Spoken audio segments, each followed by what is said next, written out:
Maraming salamat, kaibigan. Buti na tinawagan mo ako. Sige na.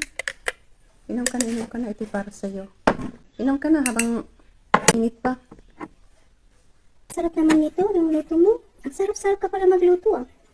Saka, tomato. Expert akong magluto. Siyempre naman. Sige, kain ka na, kaibigan. Sarap talaga akong magluto, ah. Huwag mong isipin na hindi ako marunong magluto. Kain ka na. Yan. Sige, inshallah. Tatawagin kita. Anong mga paborito mong pagluto? Anong mga paborito mong ano ba yan? Mga paborito mong kainin? Mga Filipino food ba o mga Arab food?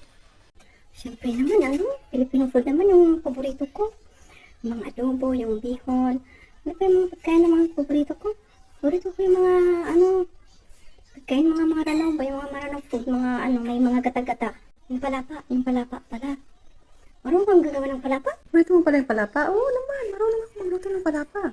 Ay, sa kaibigan, marunong palang magluto ng palapa. And next time, pag magluto ka ng palapa, bigyan mo naman ako kahit lang konti. Kasi talagang gusto ko talaga yun. Matagal na rin, hindi ako nakakain eh. A few moments later. Uuwi na rin ako. Sige. Walang ano man, ha? Sige, mag-ingat ka, ha?